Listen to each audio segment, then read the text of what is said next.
Welcome. You've landed in Yeah. the right place if you want to get seriously clued in fast. Today, we're diving deep into the owner's manual for a real legend, the ARP2600 FS semi-modular synthesizer. Exactly. And for anyone maybe hearing about it for the first time, the original ARP2600, built way back between 71 and 81, wasn't just, another synth. It was almost like a portable studio, really. Turned up on countless records, film scores, a classic. Right, and the really clever part was that semi-modular thing. Yeah. Makes sound straight away, no patching needed because of internal connections. But then, if you want to get really adventurous, you can start plugging cables in and, well, sculpt something totally new. That's the magic of it. And our mission today really is to pull out the most interesting bits, the useful stuff from this manual for the recreation, the FS model. We want to give you a proper feel for what makes it tick. Okay, so kicking off, the manual makes it clear the FS is all about getting that authentic sound, recreating the original analog circuit. So genuine analog goodness. Yeah, but what's neat is how they've balanced that, vintage soul with some modern touches. It uses mini jack patch Leafy cables. jacks, like Eurowax style. Pretty much, yeah. Gives you loads of flexibility in how you connect the different sections. It's like Sonic Lego almost. Uh-huh. Sonic Lego, I like that. Yeah. And it's not just components either, is it? The manual mentions built-in speakers and even a spring reverb. Pretty self-contained. Absolutely. Putting speakers in, that really spoke to the original idea of it being portable, something you could use outside a massive studio. Makes sense. Now, you often see the 2600 FS with its own keyboard, the ARP3620. What's the story there? Ah, the 3620. Yeah, it's designed specifically for it, connects with the special 8-pin cable, but it's way more than just, keys to play notes. It really opens up a whole other layer of control and features. Okay, lay it on us. What kind of extra tricks are we talking about? Well, one cool thing is it gives you 3 different LFO types, low frequency oscillators. You get triangle, square, and sine waves. Different flavors of wobble, basically. Exactly. Triangle smooth, square is more on-off, sine is, well, sine-like. They're crucial for things like vibrato, tremolo, that kind of movement. Ah, right. So that's how you get those shimmering, moving textures you hear everywhere. Precisely. And the 3620 also has a built-in arpeggiator, which is fantastic. Automatically plays notes from the chords you hold down. And this new version, the FS one, even lets you record and play back your own arpeggio patterns. That's a nice upgrade. Right. I don't think the original did that, the recording part. Ah. Sounds like a great way to spark some melodic ideas. Oh, it's a very welcome addition. Plus, the keyboard has aftertouch. Aftertouch. Neat. Meaning, if you press down harder on a key after you've already played it, you can trigger effects, like adding vibrato. Gives you Yeah. real expressive control right there. Okay, so you've got this powerful synth brain, this expressive keyboard. Yeah. You just unboxed it. Where do you even start to make some noise? The manual lays it out pretty clearly. Connect the power, obviously. For audio out, you've got options, headphone jacks on the front or proper XLR outs on the side, plus MIDI, USB for computers and other gear, and that special port for the 3620 keyboard. Standard stuff. Plug it in, hook it up. Now, is there a right way to power it on and off? Any best practices mentioned? Yes, definitely. The manual really stresses turning your volume levels down first, both on the ARP itself, those speaker sliders, and any external amp or speakers. Do that before turning it on or off. Avoids those nasty pops that could damage things, including your ears. Good advice. Don't want any sonic explosions. The manual also mentions an auto power off feature. What's that? Right, yeah. By default, it switches off after 4 hours if you haven't touched it, saves energy. But if you're deep in a session, you can disable it. There's a mode switch, number 5, on the side panel. Flip that and it stays on. Handy for those late night jams when time disappears. Okay, power it up. How do you get it in tune? Basic tuning uses the fine-tune sliders on each of the 3 VCO's voltage-controlled oscillators, the main sound generators.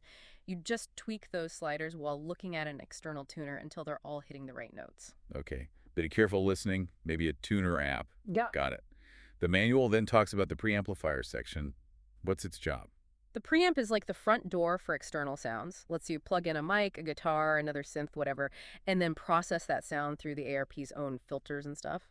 It's got an input jack, a gain knob, and this range switch by 10, by 100, even by 1000 gain. Whoa, X1000.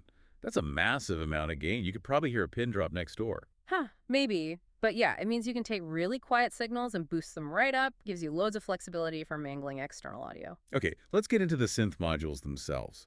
We mentioned VCOs for tuning, but what are they actually doing? They're the starting point, the raw sound source. They generate basic waveforms like sawtooth, that bright buzzy one, square, more hollow, sine, pure tone, pulse. Think of them as your raw colors for painting with sound. Each VCO has controls for pitch, waveform shape, that sort of thing. And that raw sound usually hits a VCF next, right? The filter. What does that do? Correct, voltage-controlled filter. This shapes the tone by cutting or boosting frequencies, like an EQ, but way more interactive. And what's really cool about the 2600 FS is it gives you two different filter types you can switch between. Two. What two? They recreate the filters from the early and later original ARP2600 models, which actually sounded distinct, so you get more sonic variety baked in. Ah, clever. More sounds to play with. What about the envelope generators? ADSR and AR are mentioned. Absolutely vital. They shape how a sound changes over time. ADSR stands for attack, decay, sustain, release, controls volume or filter cutoff. The life cycle of the sound, you could say. Right. Attack how fast it starts, decay to the sustain level, sustain how long it holds, release how it fades out. Exactly. And the AR envelope is simpler, just attack and release. Good for quick percussive sounds. The 2600 FS has both, which is great for flexibility. Makes sense. Yeah. Now, ring modulator and sample and hold, they sound potentially weird and wonderful. Oh, they are. The ring modulator multiplies two signals internally. It uses VCO1 sawtooth and VCO2 sine wave. It creates these complex, often metallic or bell-like tones, sometimes really clangorous, non-musical stuff. Great for sound design. Definitely sounds like something for experimental sounds. And sample and hold. That takes snapshots or samples of a signal here. It uses the internal noise source at regular intervals and holds that voltage level. It creates stepped, often random-sounding modulation patterns, adds unpredictability, which can be really cool. So ring mod for clangorous aliens, sample and hold for random bleeps and bloops. Got it. What about the VCA? VCA is the voltage-controlled amplifier, basically the volume control for the whole signal path. Internally, it's connected to both the AR and ADSR envelopes, so they control the final volume shape of your patch. Okay, so the envelopes tell the VCA how loud to be and when. Starting to see the path. The manual also lists a mixer and reverb. Yep. The mixer lets you blend signals from the VCOs, the ring mod, any external audio you plugged in, adjust the levels before they go further down the chain. And the reverb section has that classic spring reverb tank, takes its input from the mixer, adds that characteristic boingy space. Love a good spring reverb. Yeah. Now let's circle back to that ARP2600 keyboard. We mentioned LFOs and aftertouch, but let's dig into that arpeggiator more. Sure. The selector knob gives you a bunch of modes, OFF, obviously. Auto plays notes in the order you press them, then the standard UP and down. There's random too, which shuffles the notes you're holding. And then the really interesting ones, C play and CQREC for recording your own sequences. So SEQREC to record, SE play to play it back. How does the recording actually work? Is it complicated? Not really. In SQREC mode, you just play the notes you want in the sequence. It captures the pitches in order. And there's a little momentary switch, the moment.w, that lets you add ties and rests. Hold a key and press it for a tie. Press it with no keys down for a rest. Oh, that's quite neat. Adds rhythmic possibilities beyond just notes and playback. Once recorded, you flip the switch to seq play. Then just press any key and your recorded pattern plays back, transposed to start on that key. One thing to remember, though, the manual says the sequence memory gets wiped when you power it off, so you got to re-record them each session. Ah, good tip. Don't want to lose a masterpiece. What other performance controls does the 3620 have? Well, you've got your classic pitchy edge bend control, usually a wheel or lever, for bending notes up or down, about an octave either way. And there's a transpose switch, too. Lets you shift the whole keyboard up or down by 2 octaves instantly. Super useful. Yeah, quick key changes without rethinking everything. Exactly. Then there's portamento, that smooth glide between notes. There's an on-off switch, a momentary switch for temporary glides, and a slider to set the glide time from super fast to really long. Lots of pitch bending fun.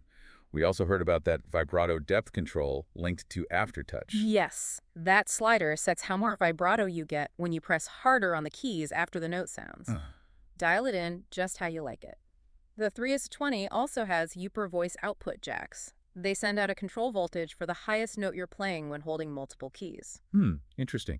You could use that to control something else, maybe another synth voice. Precisely. Or maybe control filter cutoff just for the top melody line. Lots of patching potential there. And the LFO section on the keyboard has its own controls too, right? It does, yeah. A main LFO speed slider controls how fast all three waveforms cycle, and you get separate outputs for the triangle and square waves. So you could use the triangle LFO for vibrato and the square LFO for, say, filter pulsing simultaneously. Nice. And there was one more Jack mentioned, interval latch. Right, that's a cool one. You can use a foot switch with it, hold down two keys to define a musical interval, hit the switch, and it latches or remembers that interval. Then, when you play a single key, it automatically plays the note at that latched interval as well. Great for interesting harmonies or drones. That sounds like a really unique creative tool. Okay, so the 2600 FS isn't just looking backwards. It's got modern connections too, MIDI and USB. Absolutely. Standard 5-pin MIDI in, OUT, and THRU ports are there for connecting to sequencers, drum machines, other synths. The manual does point out, though, that the MIDI in on the 2600 itself only listens for note messages, C0 to G9 range, and ignores velocity.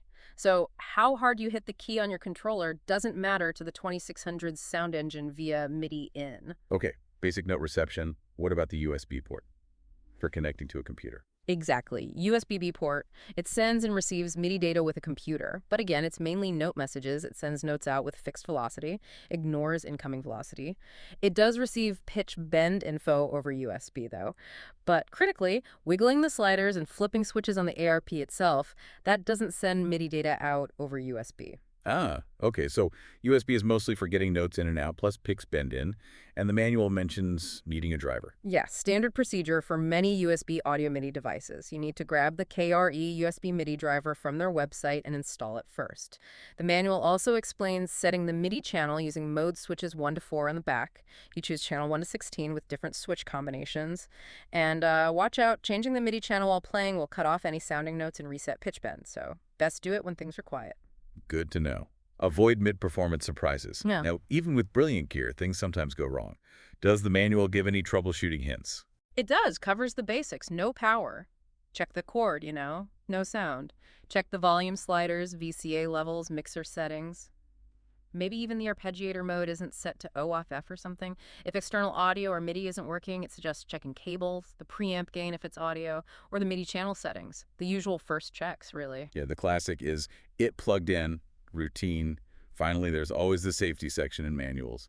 Anything crucial stand out? The standard important stuff, really. Read the manual, keep it safe, heed warnings, follow guidelines, avoid shocks, fires, injuries, usual precautions about water, heat, power cords, using the right accessories. Grounding is mentioned. Also, proper disposal according to local rules, especially for the EU. And importantly, a warning about headphone volume, don't blast your ears for too long. All very sensible advice for keeping you and your expensive synth safe. So, wrapping this all up, what's the big picture, the main takeaway about the ARP2600 FS from this manual deep dive? I think the manual really highlights its core strengths. That genuine analog sound, first and foremost. Then, the sheer flexibility you get from the semi-modular patching.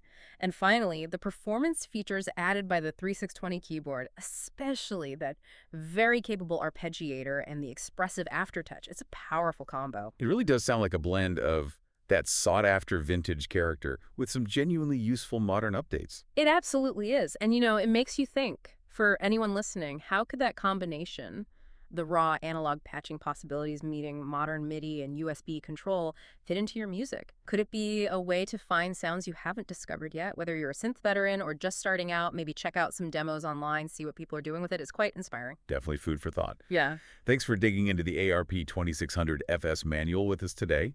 Until our next deep dive, keep exploring those sounds.